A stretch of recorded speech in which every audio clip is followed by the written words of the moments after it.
یہ تاریخ کا ایک عجیب معاملہ ہے یہودیوں کا. یہودیوں میں عروج کیسے شروع ہو گیا؟ تیسری مرتبہ. انتہائی پسی ہوئی قوم، دبی ہوئی قوم. یعنی جب سے ڈائسپورا ان کو شروع ہوا ہے، ڈائسپورا شروع ہوا سن 70 عیسوی سے. انہیں نکال دیا گیا فلسطین سے، بھاگ جاؤ یہاں سے، نکل جاؤ.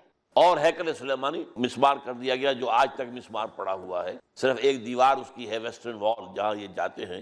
اس پورے دور کے اندر ان پہ 1500 برس تک، سن 70 کے بعد سے لے کر، انتہائی ذلت، مسکنت، ان سے شدید نفرت دنیا میں، خاص طور پہ یورپ کے اندر شدید پرسیکیوشن، تشدد، نفرت ان سے. انہیں شہروں میں رہنے کی اجازت نہیں تھی.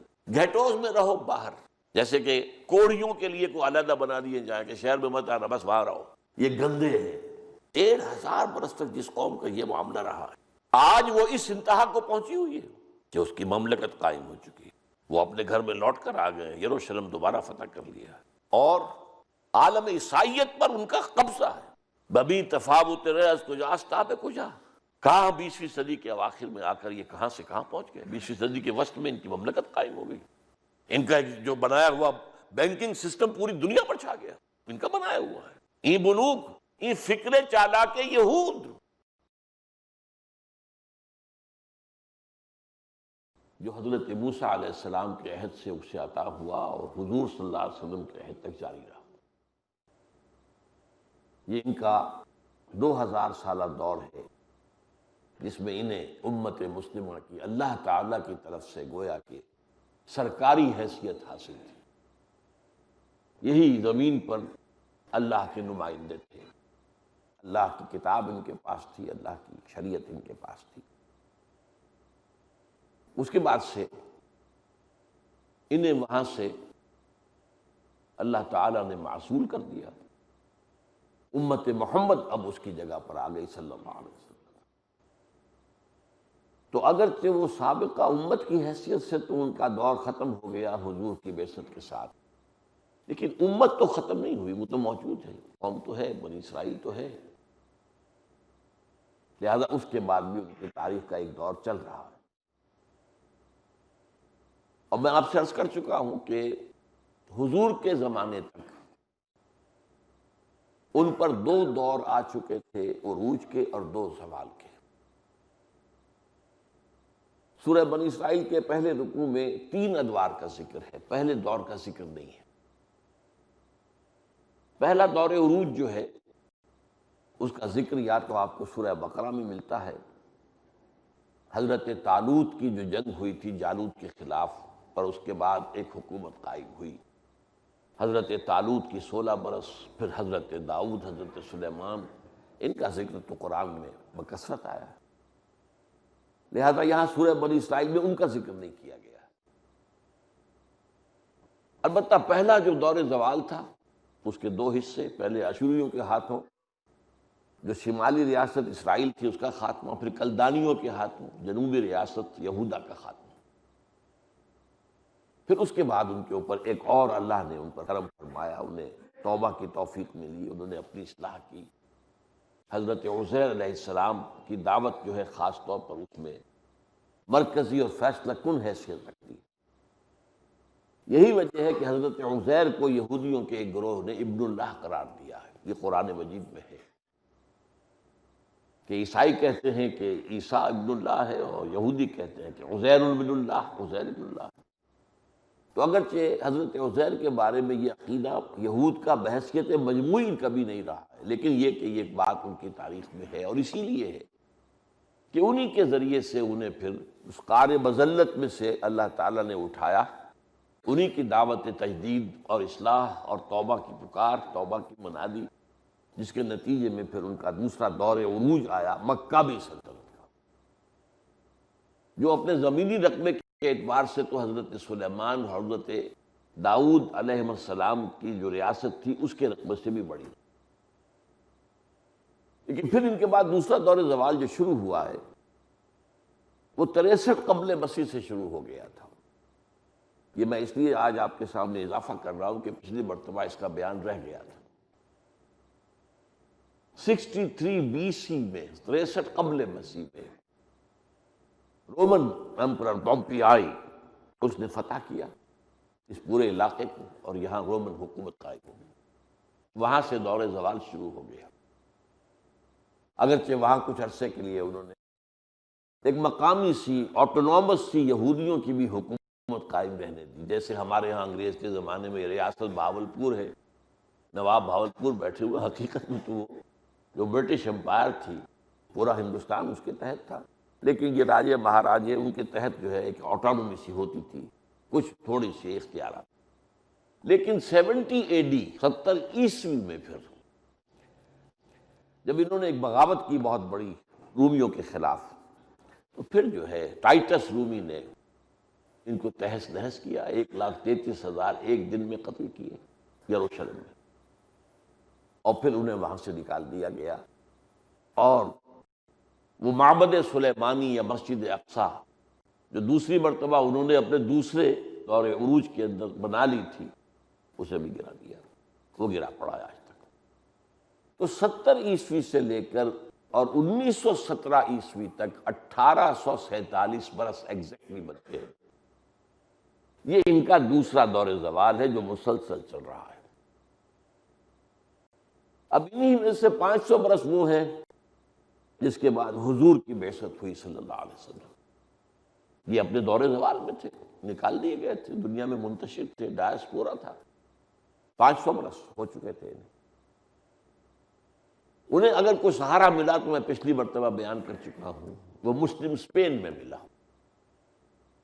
اس لیے کہ انہوں نے ہسپانیہ کی مدد میں طارق ابن زیاد جو ہے اس کی مدد کی، اس کے فتح کرنے میں، تو ظاہر بات ہے کہ پھر عربوں نے ہسپانیہ میں پھر ان کی عزت کی، ان کو مقام دیا، ظاہر بات ہے محسن تھے، راستہ دکھائے تھے، اور کیوں دکھایا تھا؟ اس لیے کہ عیسائی جو ہیں شدید پرسیکیوشن کر رہے تھے، ان کی مارتے تھے، پرسیکیوٹ کرتے تھے، ذلیل کرتے تھے، لہذا انہوں نے دشمن کا دشمن دوست بن جاتا ہے، تو عربوں کی محبت میں نہیں، بلکہ یہ کہ وہ در حقیقت اپنے دشمن کو ذیل کرنے کے لیے انہوں نے مسلمانوں کی مدد کی۔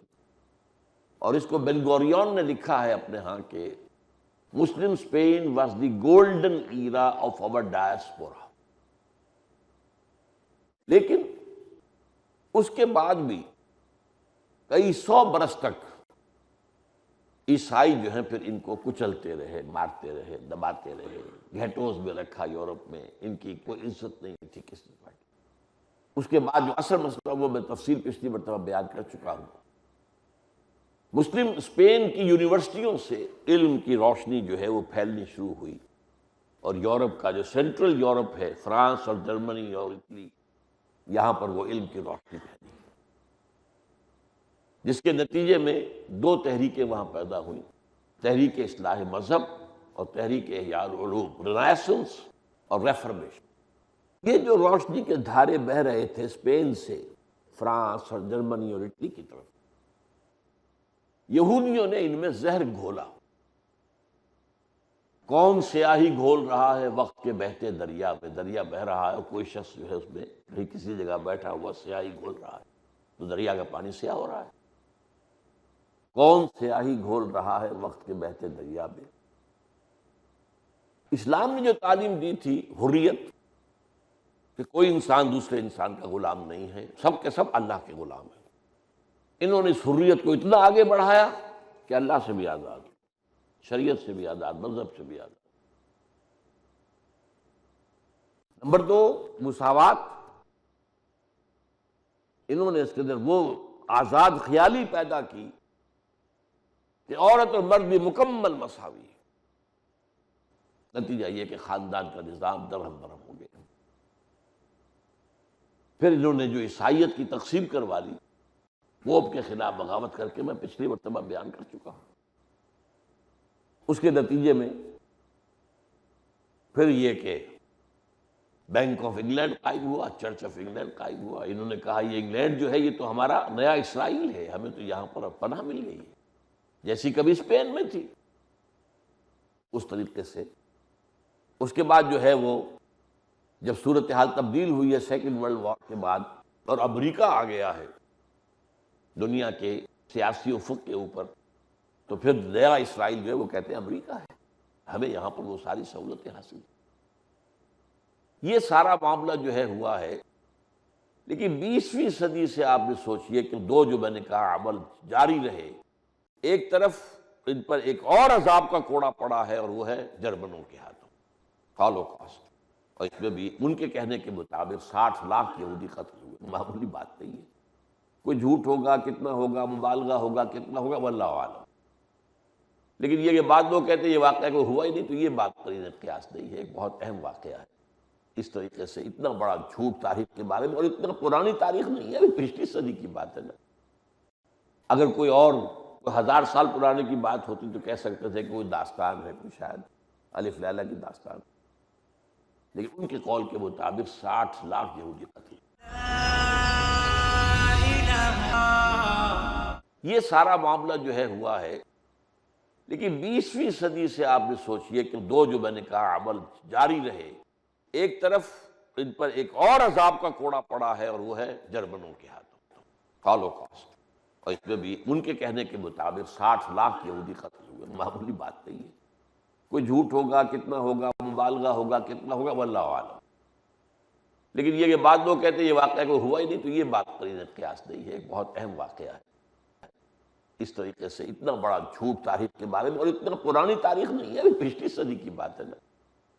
اگر کوئی اور 1000 سال پرانے کی بات ہوتی تو کہہ سکتے تھے کہ کوئی داستان ہے، کوئی شاید الف لیلہ کی داستان، لیکن ان کے قول کے مطابق 60 لاکھ یہودی قتل۔ تو میں جو کہہ رہا تھا کہ یہ پروسیس جو ہے دو طرفہ، ایک طرف تو وہ زوال اور گہرا ہو گیا اور گہرا ہو گیا، اور اتنی بڑی سزا جرمنوں کے ہاتھ، لیکن دوسری طرف ان کے احیائی عمل شروع ہو گیا۔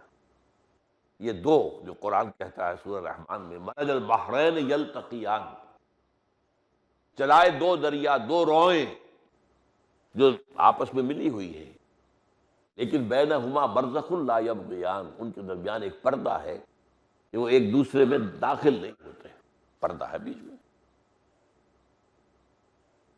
تو ایک طرف زوال اور گہرا ہوا، اور دوسری طرف احیاء کا عمل جو ہے، اب اس کے چند پوائنٹس نوٹ کر لیے۔ 1897 میں بیسل ایک جگہ ہے سوئٹزرلینڈ، وہاں بڑے بڑے یہودی جو ہیں بینکرز جمع ہوئے، زائنسٹ موومنٹ کا آغاز ہوا۔ یہ زیون ایک پہاڑی ہے یروشلم کی، اس کے حوالے سے زائنزم،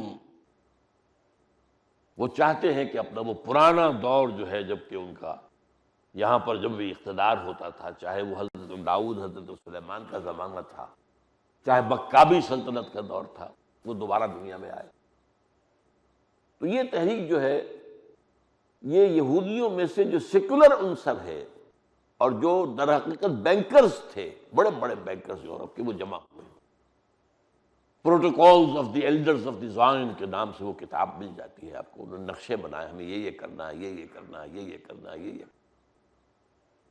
اور میں پچھلی مرتبہ بھی کہہ چکا ہوں کہ ان کی ذہانت کو داد دینی پڑتی ہے۔ Give the devil his due, شیطان کا بھی اگر کوئی حق ہے تو اس کو ادا کیجیے، اس میں کوئی شک نہیں۔ ذہانت، فطانت، پھر محنت، مشقت، اس کی جو مثالیں انہوں نے قائم کی ہیں، میرے خیال میں تاریخ میں کسی اور قوم کے اندر شاید اس کی پوری مثال نہ ملے۔ جیسے جیسے سختیاں انہوں نے جھیلی ہیں، جیسے جیسے ان پر عذاب آئے، نسیاں منسیاں ہو جاتی قوم، ختم ہو جاتی، ایک پھر ابھرتے پھر ابھرتے پھر ابھرتے۔ تو اس اعتبار سے ان کی وہی ذہانت، محنت، مشقت، اور جو اثر و نفوذ انہوں نے پیدا کر لیا تھا یورپ کے اندر، بینکنگ کے نظام کے ذریعے سے جکڑ لیا تھا یورپ کو اپنے ہتھ کنڈوں کے اندر، نتیجہ یہ ہوا کہ کل 20 برس کے اندر بالفور ڈیکلریشن آ گیا، یعنی سن 70 عیسوی کے بعد پہلی مرتبہ انہیں اجازت دی گئی کہ وہ آ کر فلسطین میں آباد ہو سکتے ہیں، ڈائسپورا سے، ادھر سے ادھر سے، یورپ سے، ایشیا سے، شمالی افریقہ سے آ رہے ہیں، جمع ہو رہے ہیں۔ ڈائسپورا 1847 برس کے بعد ختم ہوا، وہ وہاں آنے شروع ہوئے، اور انہوں نے بڑے عجیب عجیب طریقوں سے وہاں سے پھر، جو عرب تھے بیچارے، غریب بھی تھے، سادہ لوگ بھی تھے، ابتدا میں انہوں نے لالچ کے ذریعے سے انہیں بے دخل کیا۔ بھائی تمہارا یہ مکان ہے، کیا مانگتے؟ 2 لاکھ، ہم 3 لاکھ دے دیں گے، لیکن کل ہی فارغ کر دو۔ پیسہ بے تحاشا تھا، بینکرز تھے، بڑے بڑے بینکرز تھے، پیسے کی کمی تھی نہیں۔ اس کھیت کا کیا مانگتے ہو، اس کا کیا مانگتے ہو، جو اس طریقے سے گویا کہ وہ ٹارچر سے نہیں، دباؤ سے نہیں، ابتدا اس طریقے سے پہلے قدم بڑھائے، پھر ٹارچر کرنا شروع کیا اپنی آبادیوں کے ذریعے سے، انہیں خوف زدہ کرنا شروع کیا، مار دھاڑ بھی شروع کی، پھر وہاں سے نکالا۔ ہوتے ہوتے انہوں نے کافی قدم اپنے مضبوط جو ہے جما لیے، اور اس کے بعد جو نیا اسرائیل تھا، جو نیا اسرائیل نمبر 1 تھا برطانیہ، اس کے ذریعے تو بالفور ڈیکلیریشن آ گیا۔ نیا دوسرا اسرائیل جو تھا امریکہ، اس سے آتے 1948 میں اسرائیل قائم ہوئی، حکومت قائم ہوئی۔ آپ اندازہ کیجیے کتنے عرصے کے بعد ان کی حکومت قائم ہوئی، تقریباً 2000 برس بعد، ورنہ ان کی کوئی حکومت نہیں تھی۔ اب اس کے بعد کیا ہوا؟ ایک جنگ چھوٹی سی سن 48 میں عربوں نے ریزسٹ کیا، اس کے نتیجے میں انہوں نے کچھ اور رقبے حاصل کر لیے۔ یہ منظم تھے، ان کے ہاں تو ٹیررسٹ موومنٹ پوری طریقے سے آرگنائزڈ تھی، مسلح تھی، انہوں نے اس کے ذریعے سے، اور عرب تو ایک غیر مسلح، ایک فوری سا رد عمل تھا، منظم تھے ہی نہیں۔ لیکن اس کے بعد پھر 1967 کی جنگ، اب یہ سمجھیے تقریباً 20 برس کے بعد سے ہو رہا ہے یہ، 1897 1917، 20 برس سے، 1917 سے 1948 21 برس سے، 1948 سے 1967 19 برس ہے، یہ تقریباً 20 برس مائنس پلس 20۔ یہ جو جنگ تھی جو انہوں نے جیتی ہے، یہ ان کے لیے بہت ہی، یہ کہ انہوں نے مصر کو شکست دی اور سیریا کو شکست دی، مصر سے پورا جو ہے سینائی پیننسولا کو لے لیا، ادھر سے گولان ہائٹس لے لیے، جارڈن سے پورا ویسٹ بینک، جو اصل جو فلسطین تھا وہ تو ویسٹ بینک تھا، بہت ہی سرسبز و شاداب اور بہت عمدہ علاقہ، آباد علاقہ، وہ ان سے سارا چھین لیا۔ اس وقت تک بیت المقدس تقسیم تھا، اس کا آدھا حصہ جو ہے جارڈن کے پاس تھا۔ یہ 1948 میں جو ارینجمنٹ ہوا ہے اس کو نوٹ کیجیے، یروشلم تقسیم کر دیا گیا، مشرقی یروشلم یہ جارڈن کو دے دیا، مغربی یروشلم یہ اسرائیل کو دے دیا گیا، اور موشے دایان جو کانا ہوتا تھا وہ جو داخل ہوا بطور فاتح کے ایسٹ یروشلم میں، تو اس نے کہا we have come here never to go again, اب ہم یہاں سے جانے والے نہیں ہیں کبھی بھی، ہم یہاں آئے۔ لیکن ایک عجیب بات میں نے نوٹ کی تھی اس زمانے میں، اس کے ساتھ جو چیف ربائی داخل ہوا تھا وہ رو پڑا بھائی، اس نے کہا، الفاظ تھے اس کے، so this is the beginning of the end. معلوم ہوتا ہے کہ وہ اینڈ ٹائمز کے جو پیشن گوئیاں ہیں اب ان کا آغاز ہو گیا، کہ اس کے بعد جو ہمارا آخری زوال آنا ہے، انہیں بات پتہ ہے انہیں، لیکن یہ ابھی مستقبل کی بات ہے۔ اب ان کے آگے ایجنڈا کیا ہے؟ گریٹر اسرائیل بنانا ہے، کئی دفعہ میں نے آپ کو بتایا، گریٹر اسرائیل بنانا ہے، اپنا 3rd ٹیمپل تعمیر کرنا ہے، اس کے لیے یہ مسجد اقصیٰ یہ گرانی ہے، اور ڈوم آف دی راک اس کو گرانا ہے، وہاں لا کر جو ہے اپنا 3rd ٹیمپل بنا کر اور اس میں لا کر تھرون آف ڈیوڈ رکھنا ہے، یہ ان کا ایجنڈا ہے۔ یہ تو ہے لوکل ایجنڈا، علاقائی، گریٹر اسرائیل اور construction of the 3rd temple, اور وہاں پر وہ تھرون آف ڈیوڈ جس پر آ کر ان کا مسیحا جس کے منتظر ہیں وہ آ کر بیٹھے گا، پوری دنیا پر حکومت کرے گا۔ پوری دنیا پر حکومت ڈائریکٹ نہیں ہوگی، یہ ان کے ایجنڈے کا دوسرا حصہ ہے جو بین الاقوامی ہے، گلوبل ہے، کہ پوری دنیا کو ہم اپنے مالیاتی نظام کے شکنجے میں کس لیں، مالیاتی حکومت ہماری ہوگی۔ یہ سب World Bank, IMF، globalisation, TRIPS, یہ سب کے سب اس کی تیاری ہے، پوری دنیا کو اپنے شکنجے میں، مالیاتی شکنجے میں کس لینا، یہ ہے گلوبل۔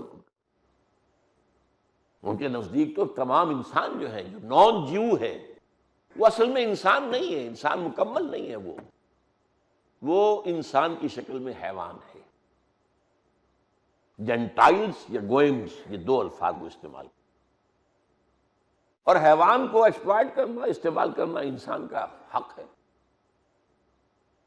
لہذا آپ جیسے ٹانگے میں گھوڑے کو جوت لیتے ہیں اور ہل کے لیے آپ جو ہے بیل کو استعمال کرتے ہیں، بکری کا آپ گوشت کھاتے ہیں، تو یہ تو جانور تو پیدا کیے گئے تمہارے لیے، انسانوں کے لیے۔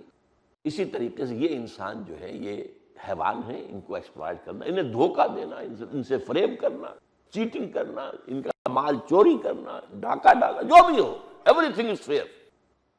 لیس علینا فی الامیین سبیل، ان امیین کے بارے میں ہم پر اللہ کے ہاں کوئی جواب دہی ہوگی ہی نہیں کہ تم نے انہیں دھوکہ کیوں دیا تھا، تم نے ان کے ساتھ یہ ظلم کیوں کیا۔ اب جو چاہے ہم کریں ان کے ساتھ، یہ حیوان ہے۔ تو یہ ہے ان کا ایجنڈا۔ اب اس کے بارے میں تو میں پھر بعد میں عرض کروں گا، یہ اب مستقبل کی بات ہے کہ اس کے بعد ہونا کیا ہے۔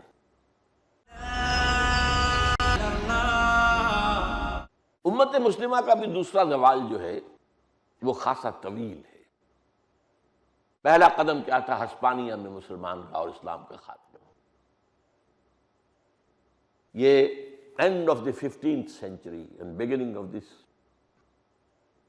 16th century، 1492 میں آخری جو رہ گئی تھی، گرتے گرتے ہسپانیہ میں زوال آیا نا۔ جیسے کہ آپ کو معلوم ہے ہندوستان میں اب بڑی زبردست حکومت رہی ہے مغلوں کی، لیکن پھر یہ ہے کہ تقریباً 250 برس تو ان کی حکومت جو تھی وہ واقعی حکومت تھی، پھر اس کے بعد اس کا ڈکلائن ہے۔ تو بڑی عمارت کو گرتے ہوئے تو دیر لگتی ہے نا۔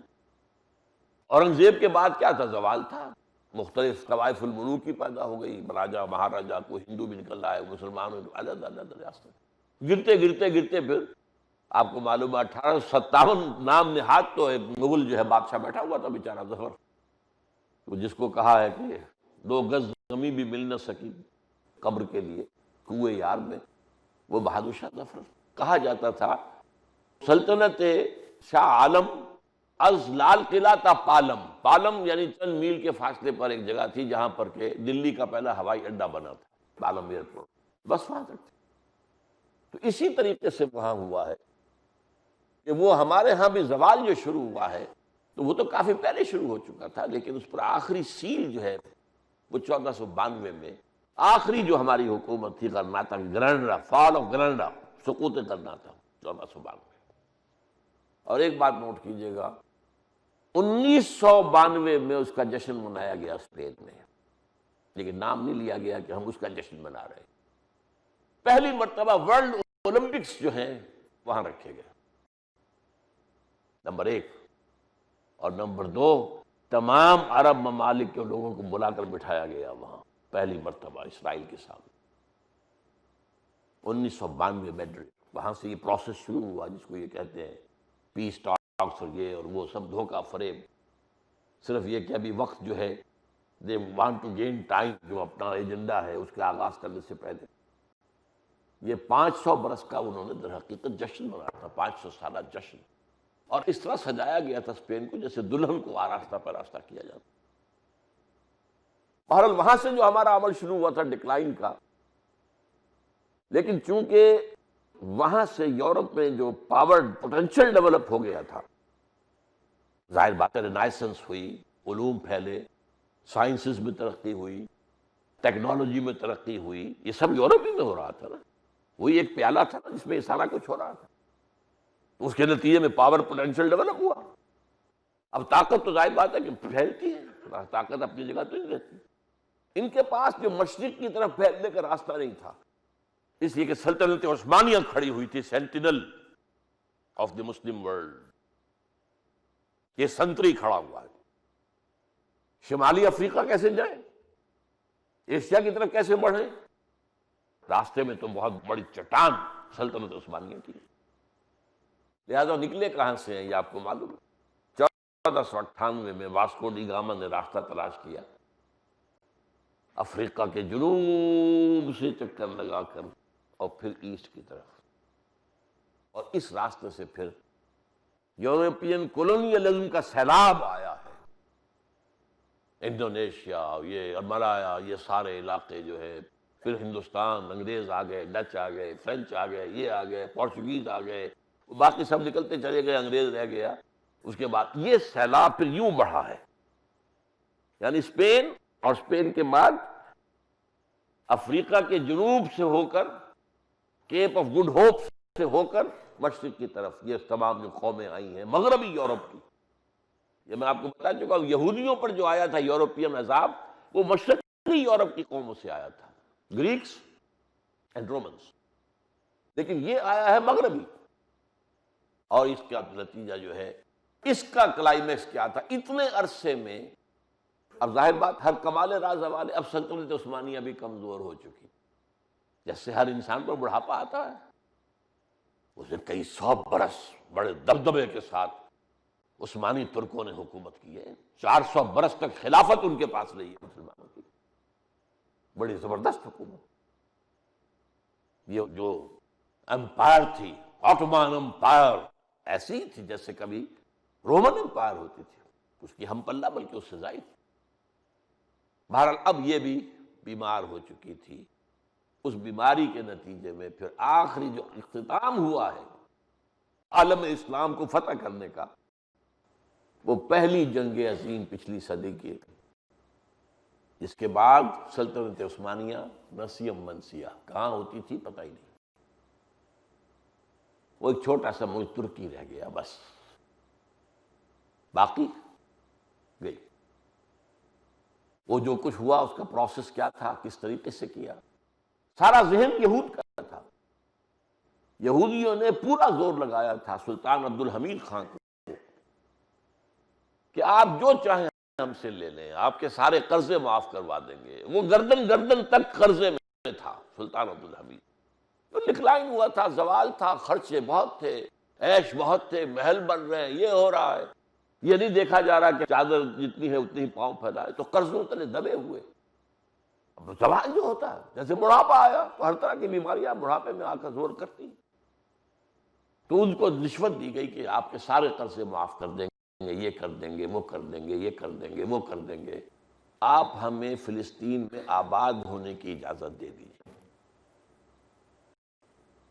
وہ اجازت جس کی نفی کی گئی تھی اس معاہدے میں جو حضرت عمر کا ہوا تھا یروشلم کے عیسائیوں کے ساتھ، یروشلم کے عیسائیوں نے ہینڈ اوور کیا تھا یروشلم کو حضرت عمر کو بغیر جنگ کے۔ وہ ایک لمبی بات ہو جائے گی، اس کا پس منظر کیا، بہت ہماری تاریخ کا خوبصورت واقعہ ہے، لیکن اس میں انہوں نے یہ شرط لگا دی تھی کہ آپ یہاں پر یہودیوں کو آباد نہیں ہونے دیں گے۔ وہی جو ان کی دشمنی چلی آ رہی تھی عیسائیوں کی، یہ حضرت عمر کے معاہدے میں تھا۔ تھوڑی سی رعایت حضرت عمر نے کروا دی تھی کہ ان کو اجازت ہوگی یہاں آئیں، وزٹ کریں، زیارت کریں اپنے مقامات مقدسہ کی، آئیں کھڑے ہو کر رو دھو لیں، ویلنگ وال کے سامنے کھڑے ہو کر رو دھو لیں، جو چاہیں کر لیں بس، لیکن وہ یہاں آباد نہیں ہو سکیں گے، کوئی مکان نہیں خرید سکیں گے، کوئی پراپرٹی، کوئی کھیت، کچھ نہیں۔ تو سلطان عبد الحمید خان نے جواب دیا کہ جو معاہدہ عمر کا تھا میں کسی قیمت پر اس سے ہٹنے کو تیار نہیں۔ تب انہوں نے سازش کروائی، اور سازشی ذہن ان کا، وہی میں نے کہا تھا کہ اگرچہ جینیس ہے، evil genius, first world war انہوں نے کروائی، اور اس کے نتیجے میں آپ کو معلوم ہے سلطنت عثمانیہ ختم۔ عربوں کے اندر عرب نیشنلزم کے بیج بو دیے، عرب یہ کون ہوتے تم پر حکومت کرنے والے؟ وہ عربے ٹو رول یو، اٹھ کھڑے ہو۔ شریف حسین والی مکہ غدار اعظم، اس نے بغاوت کی اور ترکوں کے خلاف۔ آپ کو معلوم ہے کہ یہ دمشق سے لے کر مدینہ منورہ تک ریلوے لائن موجود تھی ترکی کے دور میں، اب بھی جب ہم جاتے تھے، اب تو راستہ بدل گیا، نیا روٹ ہے اب مکہ مدینہ کے درمیان، اس میں وہ چیزیں نہیں آتی، ورنہ ریلوے اسٹیشن موجود، اور انجن کھڑے ہوئے تھے، ڈبے کھڑے ہوئے تھے۔ اس زمانے میں حکومت تھی ترکوں کی، بغاوت ہوئی، ترکوں کو ذبح کیا گیا، پوری ٹرینیں ان کی اڑا دی گئی۔ نتیجہ کیا نکلا؟ ان سے وعدہ کیا گیا تھا، شریف حسین کو خواب دکھایا گیا تھا کہ تمہیں خلیفہ بنا دے، تم ہاشمی بھی ہو، یہ تو ترک ہے، وہ تو محمد کی حدیث ہے صلی اللہ علیہ وسلم کہ الائمۃ من قریش، یہ ترک تو ہیں اور نسل، تم ہاشمی ہو، لہذا تمہارا حق ہے۔ لیکن پھر اس کے بعد جو غداری کی ہے، اس سلطنت عثمانیہ کے ٹکڑے کر دیے، چیتھڑے۔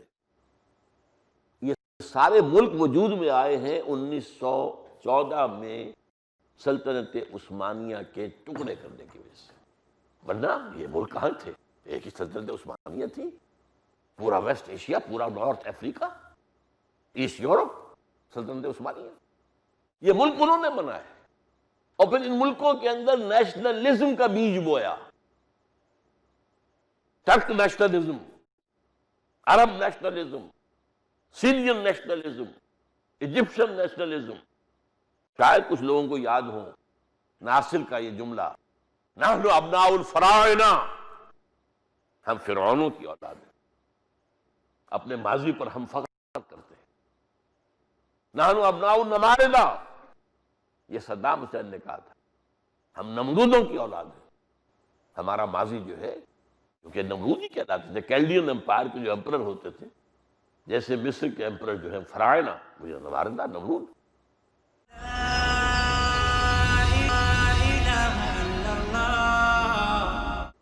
آپ کو معلوم ہے کہ یہ دمشق سے لے کر مدینہ منورہ تک ریلوے لائن موجود تھی ترکی کے دور میں۔ اب بھی جب ہم جاتے تھے، اب تو راستہ بدل گیا، نیا روٹ ہے اب مکہ مدینہ کے درمیان، اس میں وہ چیزیں نہیں آتی، ورنہ ریلوے اسٹیشن موجود، اور انجن کھڑے ہوئے تھے، ڈبے کھڑے ہوئے تھے۔ اس زمانے میں حکومت تھی ترکوں کی، بغاوت ہوئی، ترکوں کو ذبح کیا گیا، پوری ٹرینیں ان کی اڑا دی گئی، یہ سب کی۔ نتیجہ کیا نکلا؟ ان سے وعدہ کیا گیا تھا، شریف حسین کو خواب دکھایا گیا تھا کہ تمہیں خلیفہ بنا دیں، تم ہاشمی بھی ہو، یہ تو ترک ہے، وہ تو محمد کی حدیث ہے صلی اللہ علیہ وسلم کہ الائمۃ من قریش، یہ ترک تو ہیں اور نسل، تم ہاشمی ہو، لہذا تمہارا حق ہے۔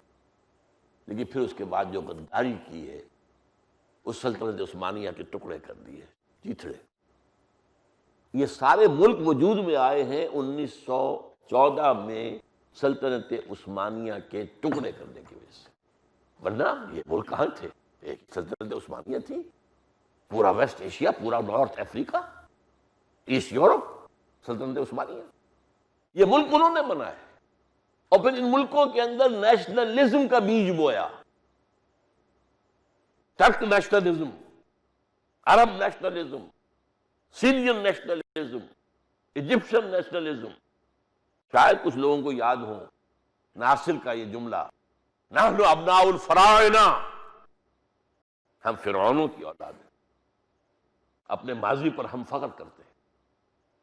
نحن ابناء النماردہ، یہ صدام حسین نے کہا تھا، ہم نمرودوں کی اولاد ہیں، ہمارا ماضی جو ہے، کیونکہ نمرود ہی کہلاتے تھے، کیلڈین امپائر کے جو امپرر ہوتے تھے، جیسے مصر کے امپرر جو ہیں فراعنہ، وہ نماردہ، نمرود۔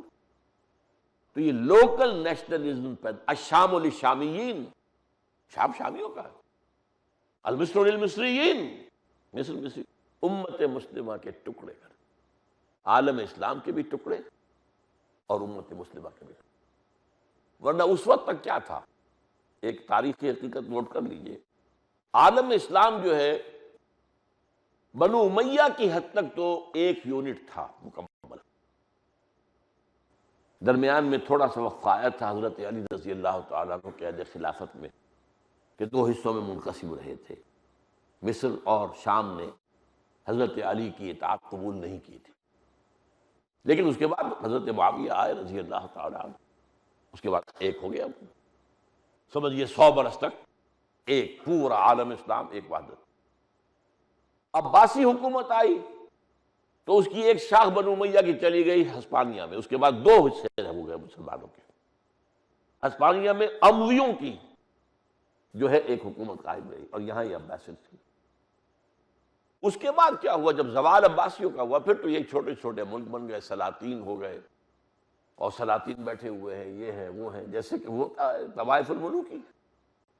ہمارے ہاں بھی سب سے پہلے جو حکومت 300 برس رہی ہے، وہ سلاطین کہلاتے تھے، شہنشاہ نہیں تھے وہ، اس لیے کہ وہ مانتے تھے کہ جو ہمارا جو عباسی خلیفہ ہے وہ ہمارا حکمران ہے، وہیں سے سند آتی تھی، چاہے یہاں پر لوکل کرتے تھے، جہاں فلاں کو فلاں نے شکست دی، لیکن پھر وہاں سے سند اپنے لیے منگوا لی. سند ہوتی تھی وہ خلیفہ تھی، عباسی خلیفہ تھی. اس وقت تک معاملہ کیا تھا، چاہے کتنے ہی ملک یہ بن گئے تھے علیحدہ علیحدہ، یہاں مغلوں کی حکومت ہے، یہاں صفویوں کی حکومت ہے، یہاں سلجوقیوں کی حکومت ہے، یا فاطمیوں کی حکومت ہے، یا عثمانی ترکوں کی حکومت ہے، لیکن امت میں تقسیم نہیں. ایک مسلمان یونیورسل سٹیزن تھا پورے عالم اسلام میں. کوئی ویزا نہیں، کوئی پاسپورٹ نہیں، مسلمان ٹھیک ہے، شہری ہے ہمارا. کہیں ویسٹ سے مغرب سے چل کر ایک شخص چلا ہے اور ہندوستان میں آ کے وزیر بن گیا. کسی نے پوچھا نہیں you are not the son of the soil, who are you? نہیں. امت ایک رہی ہے 1914 تک.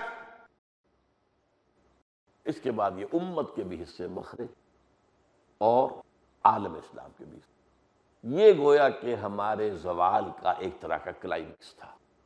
لیکن وہ جو میں نے کہا 20ویں صدی کا معاملہ کیا ہے، مرج البحرین یلتقیان بینہما برزخ لا یبغیان. اس کے بعد بھی ہمارے زوال کے کچھ لینڈ مارکس ہیں 20ویں صدی میں. ایک احیائی عمل بھی شروع ہوا ہے، وہ میری اگلے تقریر کا حصہ ہوگا. احیائی عمل، اور وہ بھی صحن جہتی ہے. 3 ڈائمینشنل احیائی عمل شروع ہوا ہے پچھلی صدی کے ربع کے بعد. یوں سمجھئے 1924-25 کے بعد.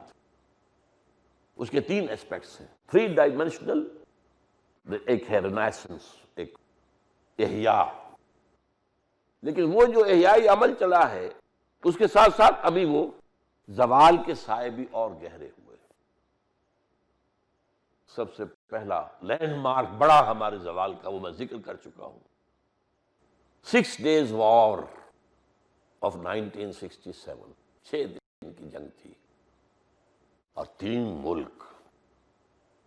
مصر بہت بڑا ملک، بہت بڑی فوج. شام بڑا ملک، ادھر اردن. تینوں کو شکست فاش. یہ بھی استقامت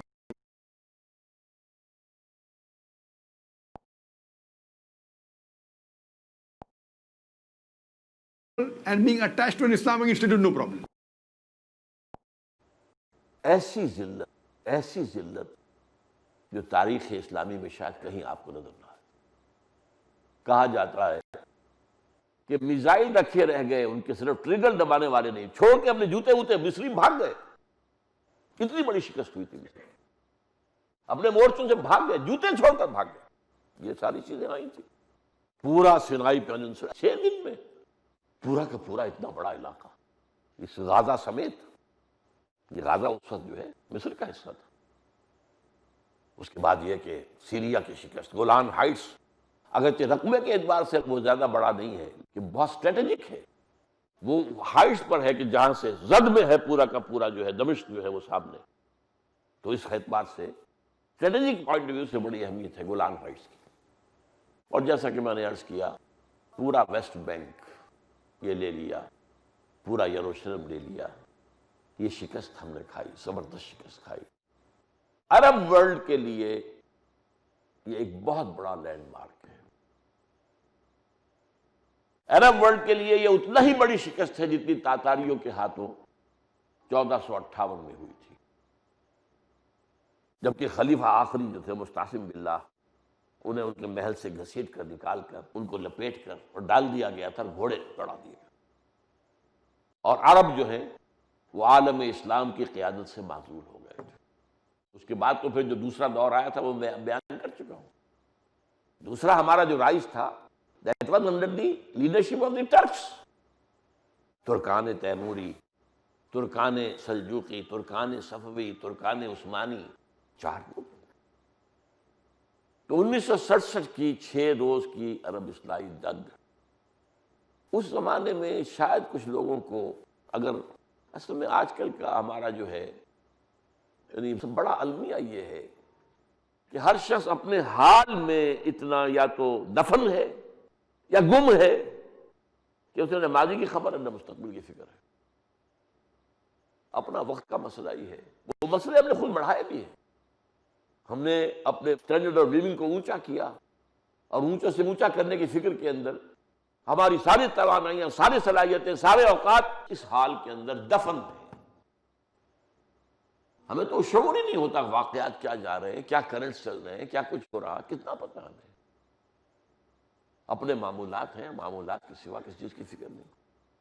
بہرحال شب کی منتوں نے تو کھو دی رہی صحیح، اب کہیں کوئی عزت ہے ہی نہیں۔ یہ میں نے اس وقت صرف تصویر کا ایک رخ آپ کو دکھایا کہ 20ویں صدی میں اگرچہ ایک اعتبار سے ہمارا زوال کلائمیکس کو پہنچ گیا تھا فرسٹ ورلڈ وار کے بعد، لیکن اس کے بعد بھی جو اللہ کی طرف سے اور عذاب کے کوڑے ہماری پیٹھ پر برسے ہیں، عالم عرب کے لیے 6 days وار آف 1967 یہ ہماری ذلت و رسوائی کے اہم نشانات ہیں۔ اب آئندہ 20ویں صدی کے اندر جو احیائی جو سلسلہ شروع ہوا اس پر ہماری گفتگو ہوگی۔